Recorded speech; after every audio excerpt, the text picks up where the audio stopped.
applied to your entire life. The idea that successful people are born with special talents, that wealth comes from luck, that happiness is found through comfort, these are convenient myths we tell ourselves to justify mediocrity. Look around at your life right now. Every disappointment, every unfulfilled dream, every goal abandoned halfway, none of it is because you lack ability. It's not because the world is unfair. It's not because opportunity hasn't knocked. It's because you've been undisciplined, consistently choosing what feels good now over what brings greatness later. The brutal truth most motivational speakers won't tell you. Your comfortable choices are slowly killing your potential. The alarm rings, your hand reaches out, fumbling in the darkness. You hit snooze. Just 5 more minutes. 5 becomes 15. 15 becomes 45. Suddenly you're rushing, heart pounding, apologizing to yourself again for the same mistake you made yesterday and the day before. And the day before that, this is the silent thief that's stealing your life away one moment at a time. We call it many things. Procrastination, laziness, lack of motivation, but behind all these labels lies one fundamental truth, a lack of discipline. Tonight, we're going to confront this thief together, not with judgment or shame, but with understanding and a practical pathway forward, because the difference between where you are now and where you could be is not talent. It's not luck. It's not circumstances. It's discipline. Look around this room. Every person here has dreams they haven't pursued, goals abandoned halfway, promises to themselves broken so many times they've stopped making them. You are not alone in this struggle. The most successful person in this room battles with discipline every single day. The difference is they've learned how to win that battle more often than they lose it. Tonight you will learn their secrets. But first we need to understand what discipline truly is, because most people fundamentally misunderstand it. Discipline is not punishment. It's not deprivation. Discipline at its core is delayed gratification, the ability to forgo immediate pleasure for long-term gain. Every time you choose the couch over the gym, the TV over the book, the easy conversation over the difficult one, you're making a trade. You're trading your future for your present. You're saying, I prefer comfort now over success later. Is that truly what you want? Let me share something crucial. Nobody is born disciplined. Not a single person. Discipline is a skill, a muscle that grows stronger with use, and like any muscle, it can atrophy when neglected. Many of you are sitting here tonight with atrophied discipline muscles, wondering why you can't seem to follow through on your intentions. The good news, this can change, starting today, starting now.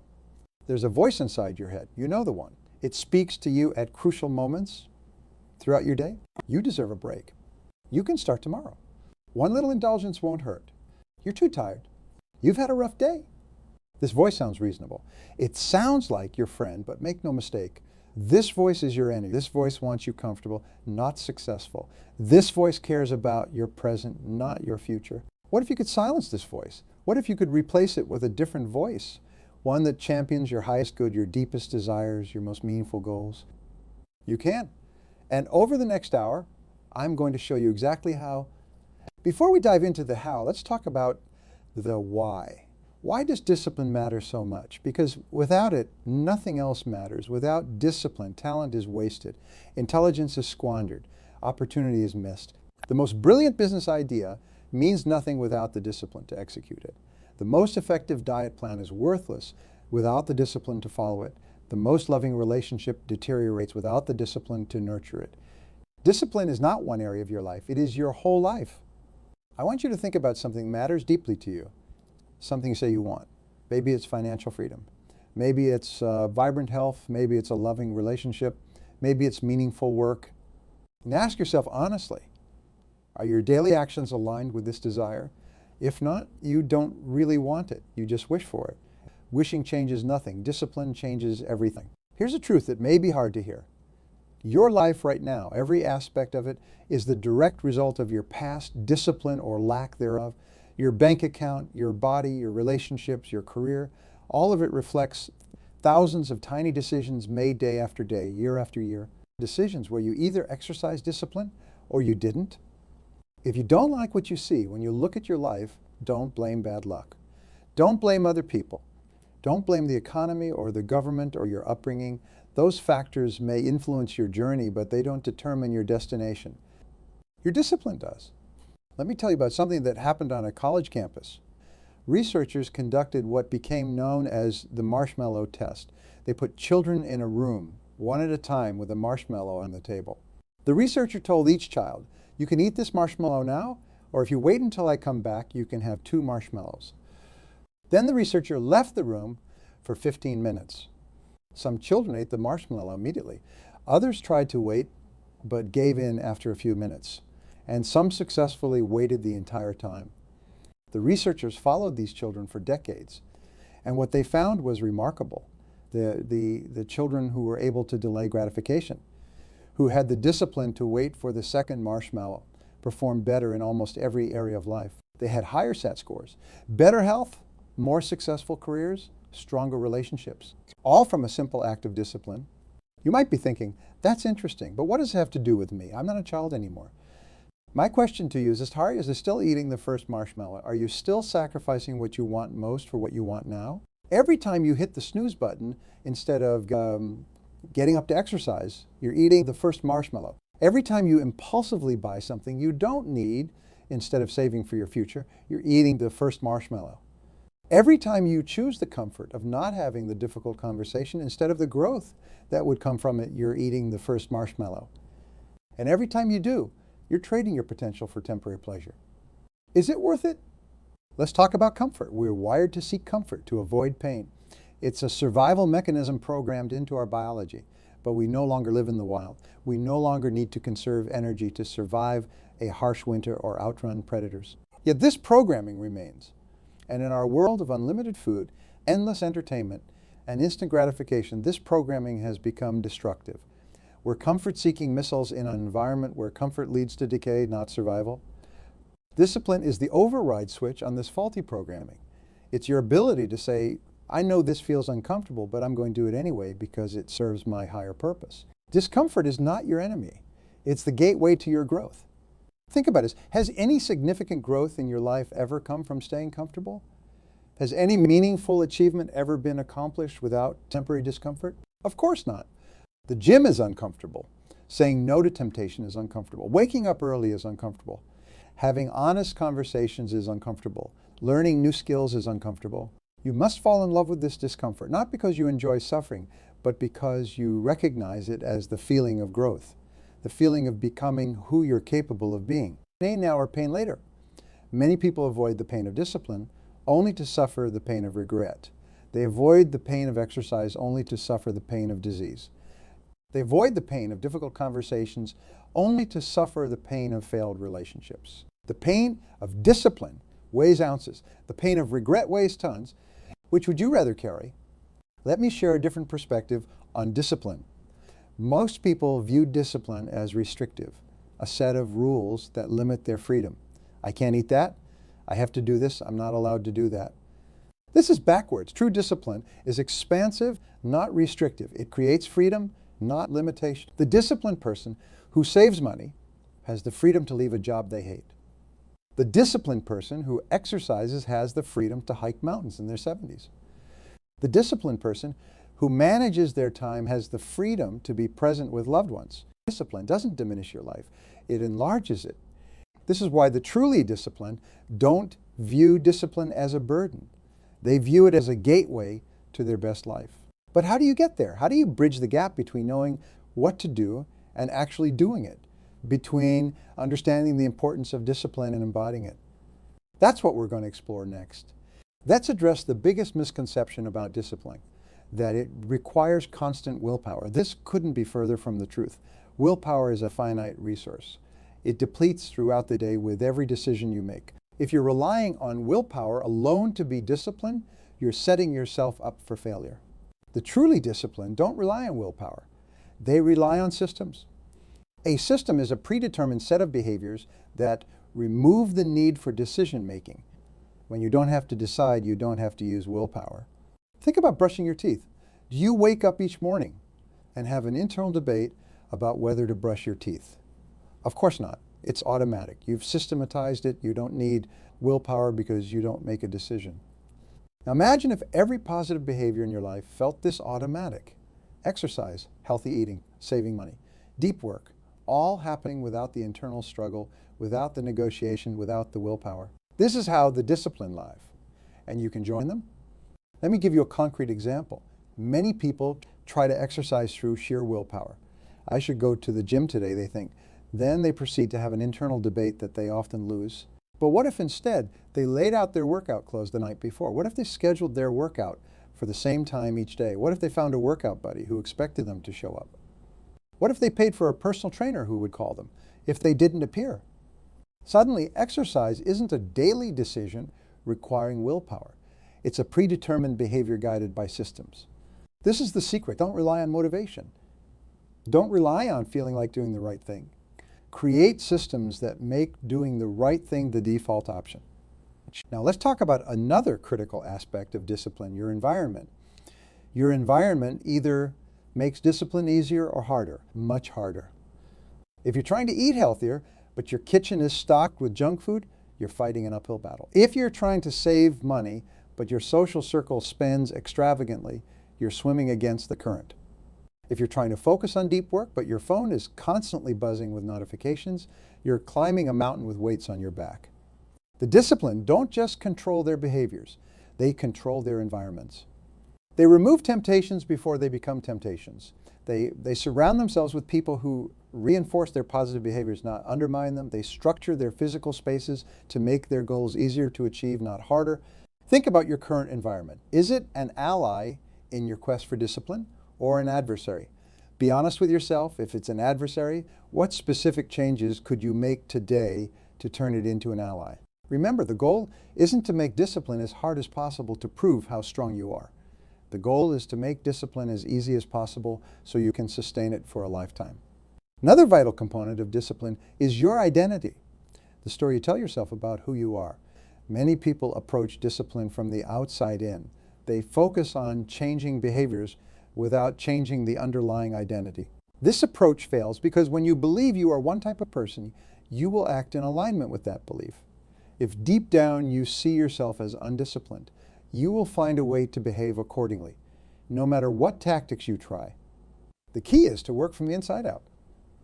Change your identity first, and behavioral change becomes not just possible, but inevitable. How do you change your identity? By making tiny commitments and keeping them. Each time you do what you say you'll do, you build evidence for a new identity. You start to see yourself as someone who follows through, someone who can be trusted, someone with integrity. This evidence accumulates until your self-image transforms. You no longer think, I'm trying to be disciplined. You think, I am disciplined. This is who I am. When that shift happens, discipline ceases to be a constant struggle and becomes a natural expression of your identity. What I asked you a question. What identity are you currently embodying? When you look in the mirror, do you see someone reliable, someone consistent, someone who honors their word, especially to themselves? Or do you see someone who makes promises they don't keep? Someone who starts strong but fizzles out? Someone whose words and actions don't align? Be brutally honest with yourself. The gap between who you say you are and who you actually are is the source of much of your dissatisfaction. Closing that gap is the work of discipline, and it begins with small promises kept consistently. Don't try to transform overnight. Don't make grandiose commitments you can't sustain.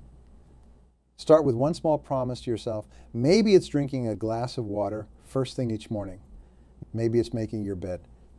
Maybe it's 5 minutes of meditation. Whatever it is, make the promise and keep it every day without exception, even when you don't feel like it, especially when you don't feel like it. Then once that promise becomes automatic, add another, and another, and another. Slowly, methodically, you're not just changing your behaviors, you're changing who you are. This is the path to sustainable discipline, not through Herculean feats of willpower, but through small, consistent actions that reshape your identity from the inside out. Now, let's address another crucial aspect of discipline, your relationship with failure. Because you will fail. You will have days where you break your promises to yourself. You will have moments of weakness. You will slide back into old patterns. This is not a sign that you can't be disciplined. It's a normal part of the process. The difference between the disciplined and the undisciplined is not that the disciplined never fail. It's that they respond to failure differently. The undisciplined use failure as evidence that they can't change. See, they say, I knew I couldn't do it. This is just who I am. The disciplined use failure as data. They ask, what caused this breakdown? What can I learn from it? How can I adjust my approach to prevent this in the future?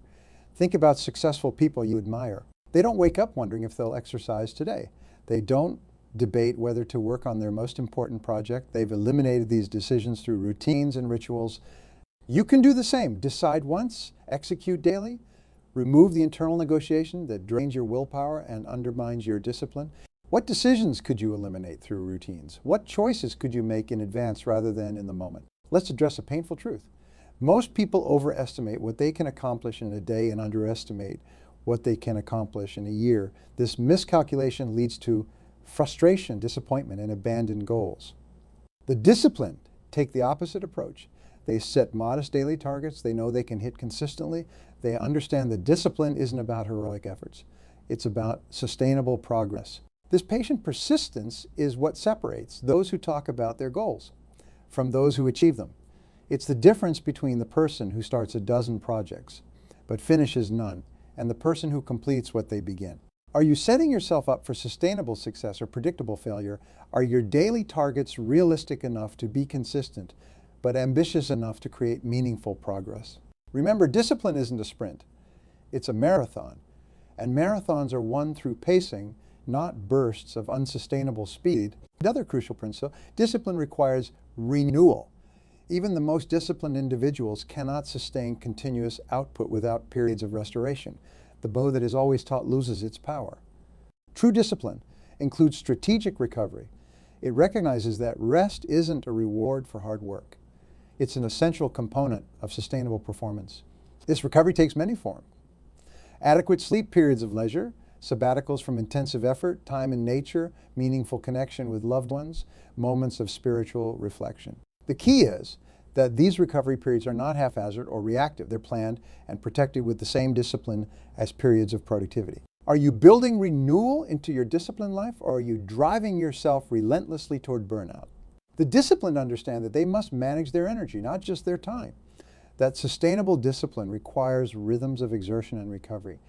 Now let's talk about technology. In our digital age, technology can either enhance your discipline or destroy it. The difference lies in who controls whom. The undisciplined are controlled by their technology. They respond to every notification. They check email compulsively. They fall down social media rabbit holes. Their attention is fractured. Their focus disrupted. Their time devoured by digital distractions.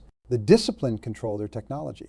They use it as a tool for their purposes, not as a source of endless distraction. They set boundaries around digital consumption. They leverage technology to enhance productivity while minimizing its potential to derail their focus. How is your relationship with technology? Is it serving your highest goals or diverting you from them? Are you using technology or is it using you? Let's also discuss a rarely acknowledged aspect of discipline. It requires saying no to good opportunities so you can say yes to great ones. Many people struggle with discipline not because they're pursuing the wrong things, but because they're pursuing too many right things. Excellence demands exclusion. You cannot be exceptional at everything, so you must decide what few things truly matter.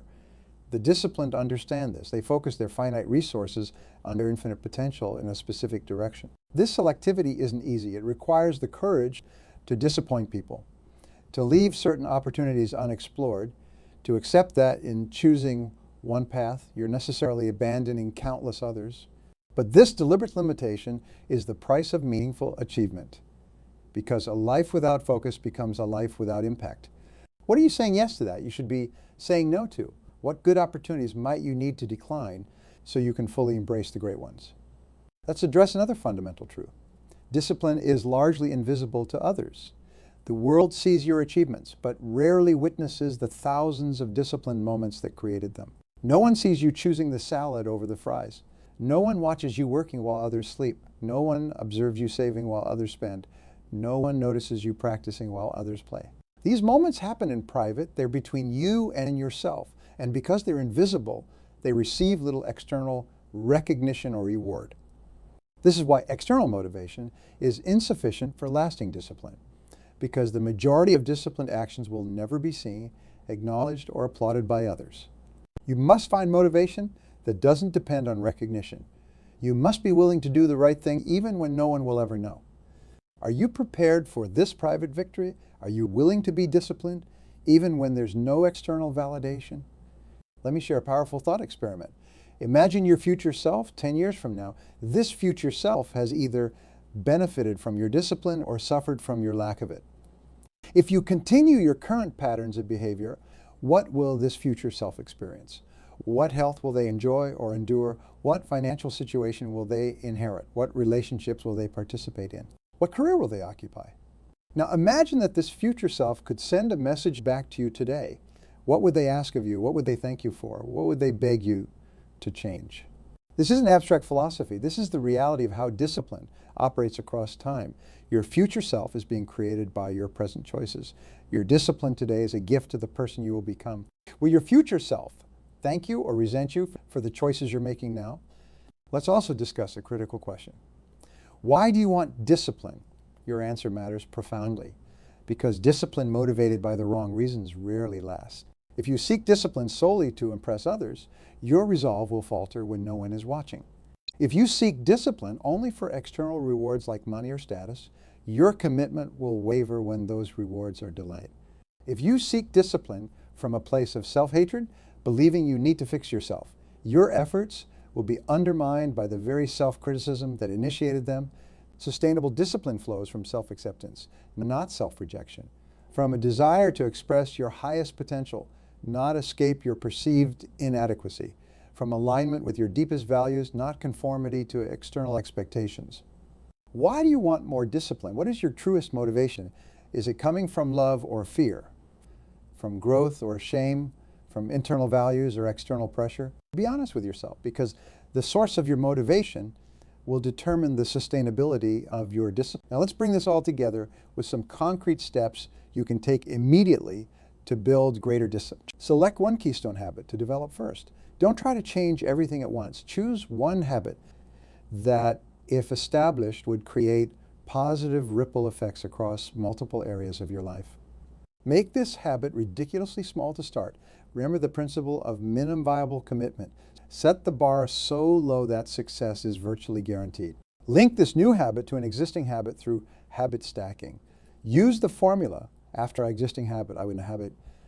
Create accountability for this habit. Tell someone whose opinion you value about your commitment. Better yet, find a partner who's working on the same habit. Track your consistency. Use a simple system to record each day you successfully perform your habit. Make this tracking visible as a reminder and motivator. Reward yourself for consistency.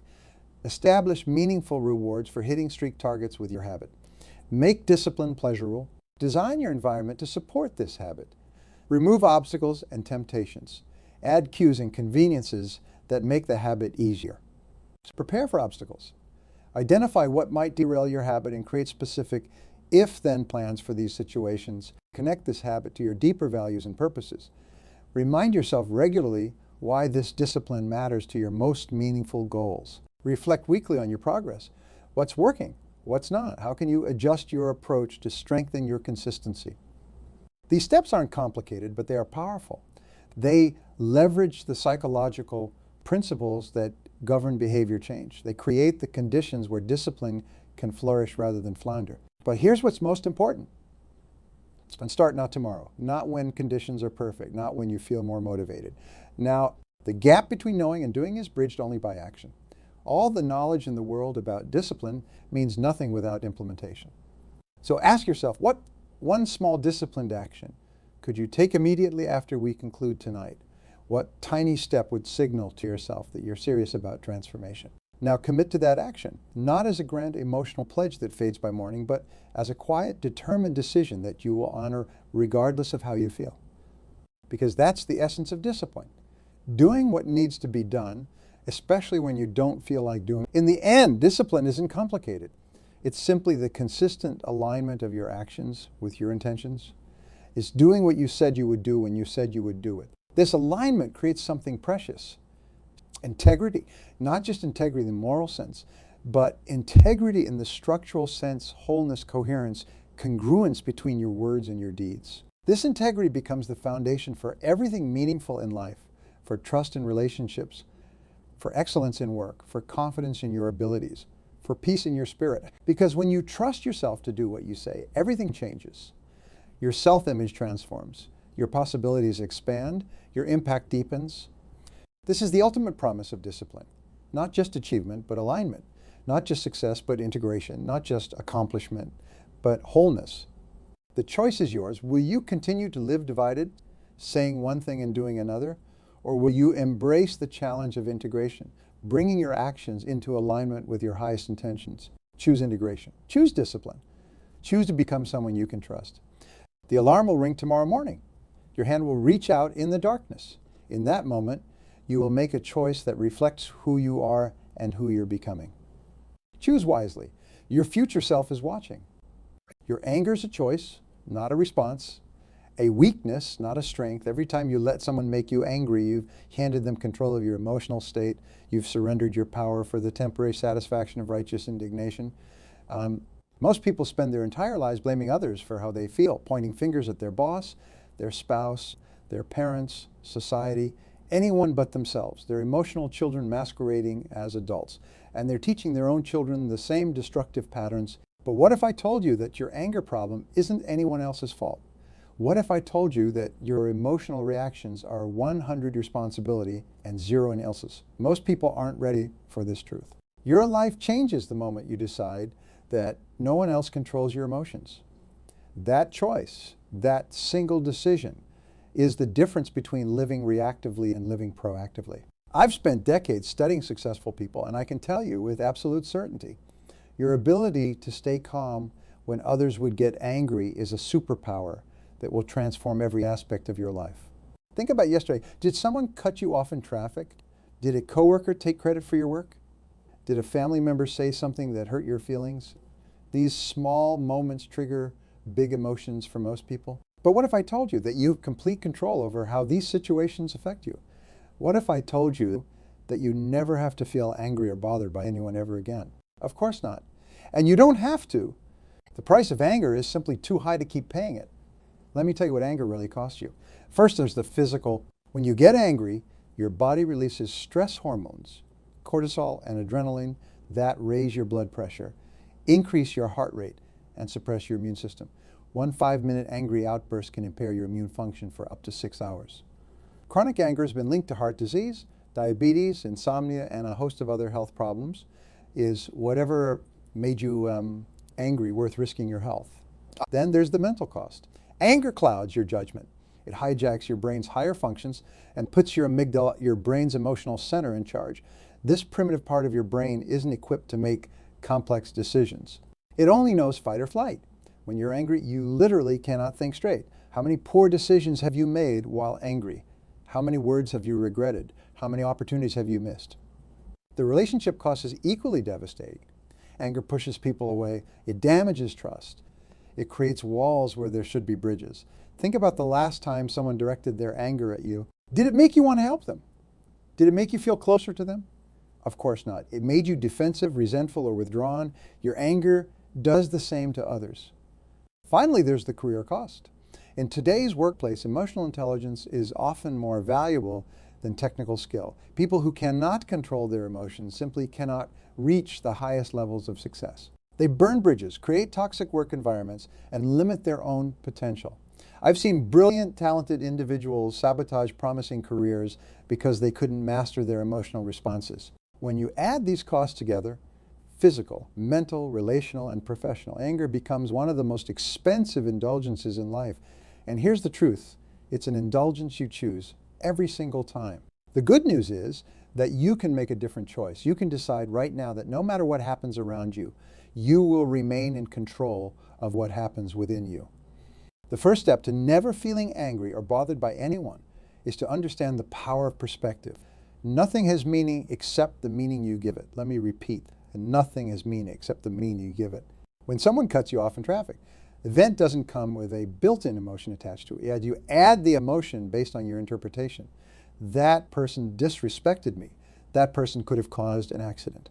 That person thinks they're more important than everyone else. These interpretations, these stories you tell yourself, create your emotional response. But what if you told yourself a different story? What if you thought that person might be rushing to the hospital? That person might be having the worst day of their life. That person made a mistake just like I've done many times. Same event, completely different emotional response. I always tell people, You cannot control what happens to you, but you can control your response to what happens to you, and that makes all the difference. Think about water for a moment. When water meets an obstacle, it doesn't get angry, it doesn't complain, it simply finds another path. It flows around the obstacle. Be like water. When you encounter difficult people or situations, don't crash against them in anger. Flow around them with adaptability and grace. This perspective shift isn't just philosophical, it's practical. It's a tool you can use in real time to transform potential anger into calm consideration. And it becomes stronger every time you use it. I remember working with a CEO who was constantly angered by his team's mistakes.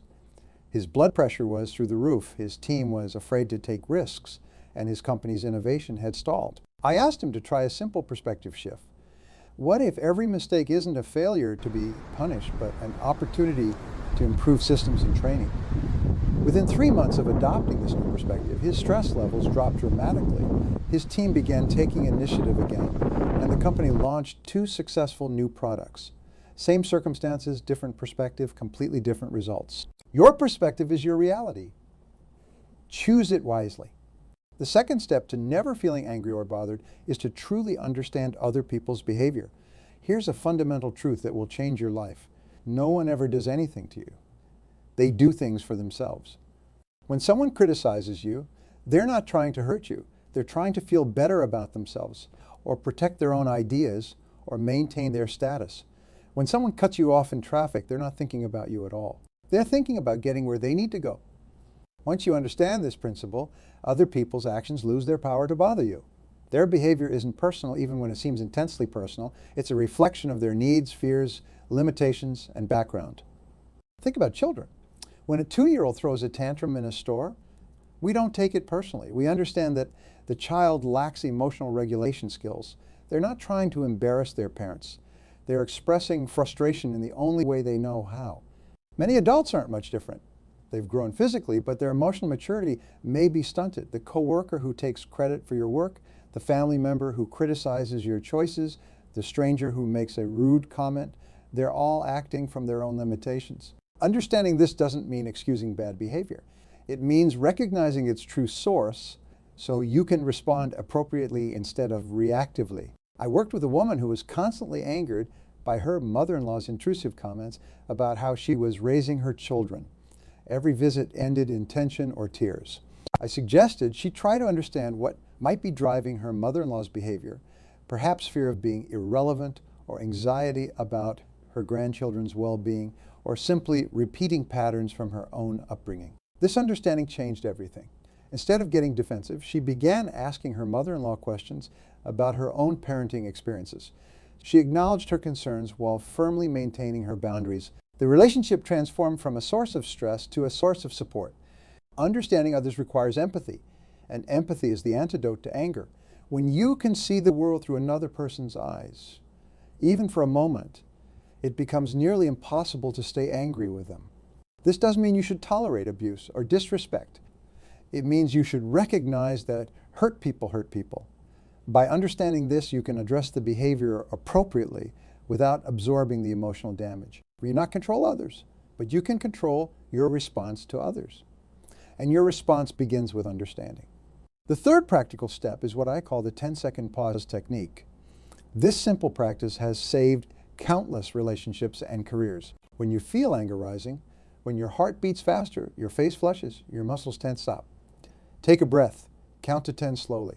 During this pause, ask yourself, what's really happening here? What am I telling myself about this situation? Is that story absolutely true? How important will this be 1 year from now? This 10-second pause creates space between stimulus and response. In that space lies your freedom to choose. Most people react automatically. Something happens, and they immediately respond with anger, frustration, or irritation. But successful people, emotionally intelligent people, create a gap between what happens and how they respond. In that gap, you can evaluate the situation objectively. You can consider the other person's perspective. You can decide how you want to feel and act. This pause is your opportunity to respond from your highest self rather than react from your lowest instincts. I've taught this technique to executives, parents, teachers, and couples. It works in boardrooms and living rooms alike. One client told me this simple practice saved his marriage. Another said it transformed her leadership style and helped her earn a long-awaited promotion. The 10-second pause isn't just about preventing an angry outburst. It's about training your brain to process emotions differently. Each time you pause, you strengthen the neural pathways that lead to emotional control. Over time, this becomes your default response. The beauty of this technique is its simplicity. You don't need special training. You don't need equipment. You don't need to schedule time for it. You simply need to remember to pause when emotions rise and use that pause productively. Practice makes perfect. Start with small irritations. The person who takes too long at the checkout counter, the driver who doesn't use their turn signal. Master the pause in these situations, and you'll be prepared when bigger challenges arise. The fourth step is perhaps the most powerful. Taking 100% responsibility for your emotions. This is where most people fail. They say things like, "You make me so angry," or "You hurt my feelings," or "You stress me out." These statements give away your power. They make you a victim of circumstances rather than creator of your experience. The truth is that no one can make you feel anything without your permission. Your emotions are created by your thoughts, and your thoughts are chosen by you. This isn't just positive thinking. It's a psychological fact. Between any event and your emotional response to it lies your interpretation of that event. Change your interpretation and you change your emotion. Taking responsibility means saying, "I feel angry because of how I'm thinking about what you did," not "I feel angry because of what you did." This subtle shift changes everything. It puts you back in control. It gives you options. I remember working with a sales manager who was constantly frustrated by his team's performance. He would say, "These people make me crazy. They don't listen, they don't follow up, they don't close." His stress was affecting his health and his home life. I asked him to rephrase his complaints, taking full responsibility. He said, "I feel frustrated because I expect my team to perform at a certain level, and when they don't, I tell myself it reflects poorly on me." This new framing allowed him to see solutions he'd been missing. He realized he needed to improve his training program, adjust his expectations for newer team members, and develop clearer communication strategies. His frustration decreased because he was no longer helpless. He was in charge of his response and his solution. Taking responsibility isn't easy. It means giving up the righteous indignation that can feel so satisfying in the moment. It means letting go of the comfort of blame. But the payoff is enormous freedom from emotional bondage to others. When you take responsibility for your emotions, you reclaim your power. You're no longer at the mercy of others' words or actions.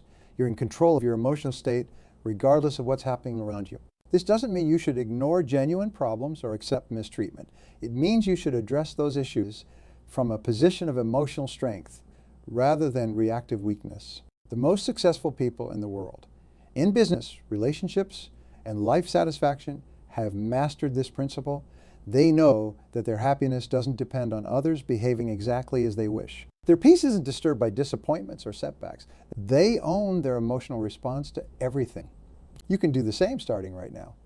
The fifth step to never feeling angry or bothered by others is creating strong mental boundaries. Most people have weak or non-existent boundaries. They allow others' opinions, moods, and behaviors to invade their mental space without permission. Mental boundaries are invisible lines that define where you end and others begin. They determine what you will and won't allow to affect your emotional state. Creating these boundaries starts with a simple decision. Other people's actions and opinions belong to them, not to me. I can observe them without absorbing them. Think of yourself as a house. You wouldn't let a stranger walk in and rearrange your furniture. Yet many people let strangers, or even friends and family, walk into their minds and rearrange their emotions. Your mind is your most precious space. Be selective about what you allow in. When someone criticizes you, you can listen for useful feedback without accepting their negative energy. When someone is rude or disrespectful, you can recognize their behavior as their problem without making it yours. I worked with an author who would be devastated by negative reviews of her books. One critical comment could ruin her day, even if hundreds of readers loved her work.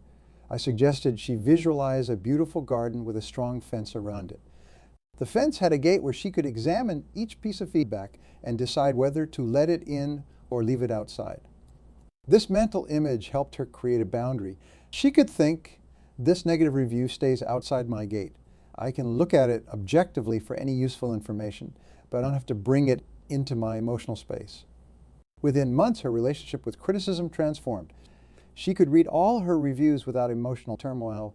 She could extract valuable insights without absorbing the negative energy. Her productivity increased dramatically, and so did her enjoyment of her work. Mental boundaries aren't about ignoring reality or avoiding feedback.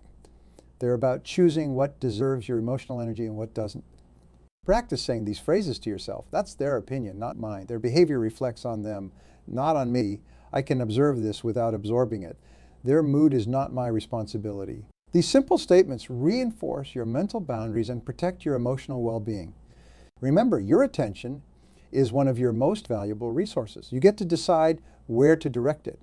Strong mental boundaries ensure that you're investing your emotional energy wisely rather than wasting it on things you cannot control. The sixth step focuses on solutions, not problems. When faced with a challenging situation or difficult person, most people fall into problem thinking. They dwell on what's wrong, who's to blame, why it's unfair. This problem-focused mindset naturally produces negative emotions, frustration, resentment, and yes, what can I do to improve this situation? What's the opportunity here? What would make this better? These questions activate your prefrontal cortex, the rational problem-solving part of your brain, rather than your amygdala, the emotional fight or flight center.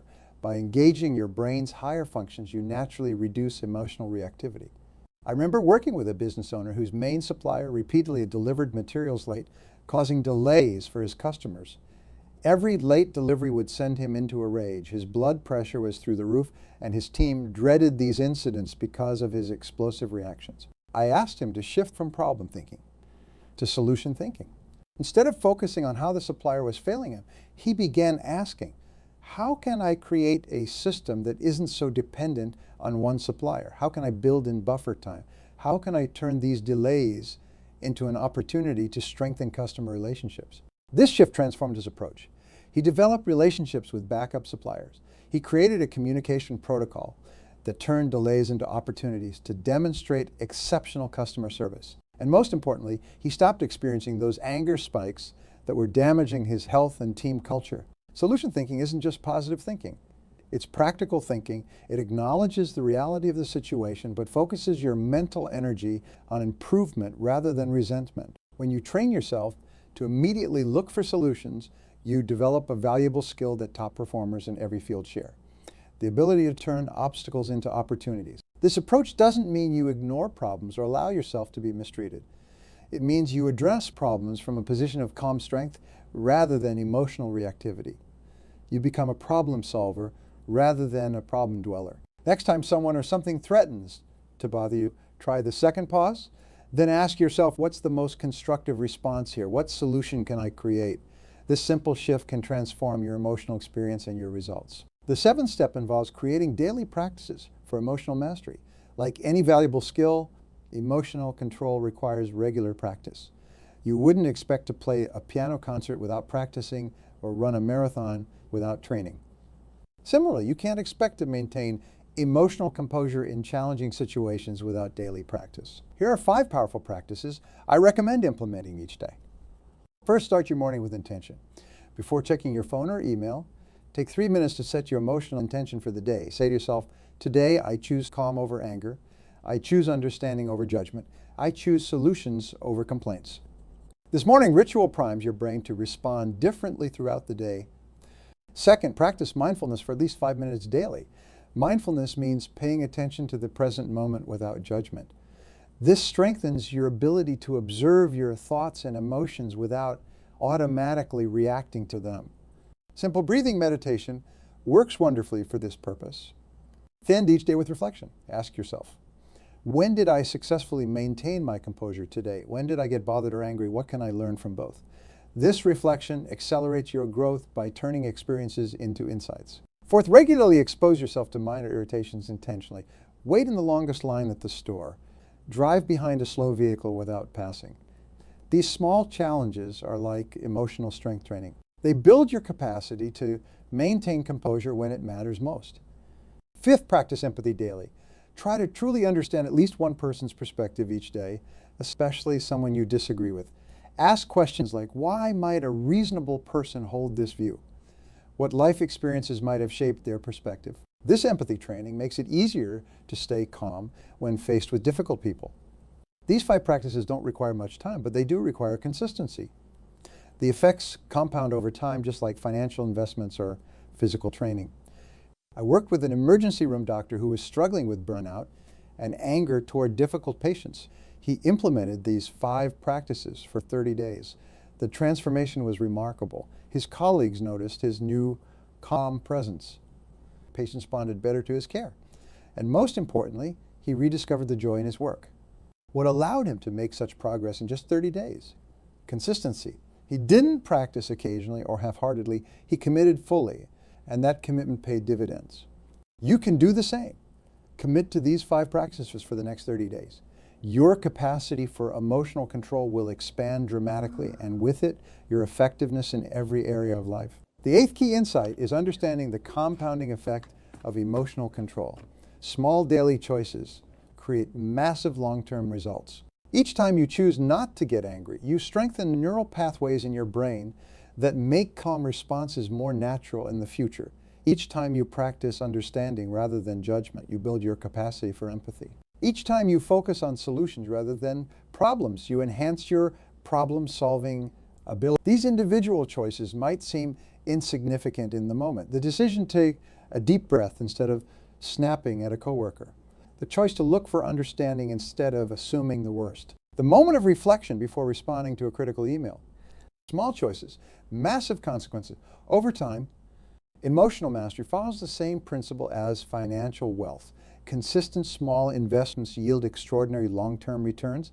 The person who invests $100 monthly will eventually outperform the person who makes a single $5,000 investment and stops. Similarly, daily emotional management practices will transform your life more profoundly than occasional intensive efforts. This principle should give you hope. You don't need to become a Zen master overnight. You don't need to completely eliminate anger immediately. You simply need to make slightly better choices today than yesterday and let those choices compound over time. Let me share a personal story that illustrates the power of these principles. Years ago, I worked with a brilliant software engineer. I'll call him Mark. Mark's technical skills were unmatched, but his emotional reactions were destroying his career and his relationships. When faced with incompetence or inefficiency, Mark would explode. His face would turn red, his voice would rise, and cutting words would flow. His colleagues avoided him. His family walked on eggshells around him. Despite his technical brilliance, he had been passed over for a promotion 3 times. Mark came to me desperate for change. He knew his anger was costing him everything that mattered. We started with basics. The 10-second pause, taking responsibility for his emotions, creating mental boundaries. At first, his progress was minimal. He would catch himself after an outburst rather than before. But he kept practicing. The turning point came when Mark truly internalized the principle that nothing has meaning except the meaning you give it. He realized that when a colleague made a mistake, he was interpreting it as a personal affront, as if the person had deliberately set out to make his life difficult. This interpretation, not the mistake itself, was triggering his anger. Mark began consciously choosing different interpretations. When someone made an error, he would think this person is doing their best with their current skills and knowledge. How can I help improve the situation? This shift in perspective transformed his responses. Instead of angry outbursts, he began asking questions and offering assistance. His colleagues, initially wary of this change, gradually began seeking his input rather than avoiding him. 6 months into his practice, Mark's manager noticed the difference and placed him in charge of a small team. A year later, he received the promotion he'd been denied 3 times before. 2 years later, he was leading the company's most important project. But the professional success wasn't what Mark valued most. It was the change in his family life. His wife told me that for the first time in their marriage, she wasn't afraid of his reactions. His children began sharing their thoughts and feelings openly, knowing they wouldn't trigger an explosion. Mark told me later, I thought I was working on anger management. I didn't realize I was transforming my entire life. This transformation is available to everyone. It doesn't require special talent or extraordinary willpower. It requires only the decision to begin and the commitment to practice consistently. Now let's discuss practical action steps for implementation. How do you take these principles and turn them into lasting change? First, start with self-awareness. You cannot change what you don't recognize. For the next week, carry a small notebook or use a note-taking app on your phone. Every time you feel angry, irritated, or bothered, write down the trigger, the thoughts that followed, and your response. Don't judge yourself, just observe. This practice alone will reveal patterns you've never noticed before. Second, identify your top 3 emotional triggers. For most people, these fall into categories like disrespect, unfairness, incompetence, or feeling unheard. Understanding your specific triggers allows you to prepare for them proactively. Third, create specific response plans for each trigger. For example, if being interrupted in meetings triggers frustration, your plan might be, when interrupted, I will take a deep breath, remind myself that the other person's behavior isn't about me, and calmly say, I'd like to finish my thought before we move on. Fourth, enlist an accountability partner. Share your commitment with someone you trust and ask them to provide feedback on your progress.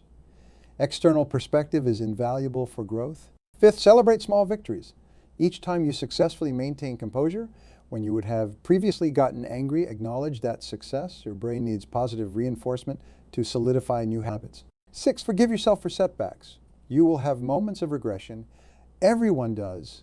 The difference between those who succeed in emotional mastery and those who fail isn't the absence of mistakes.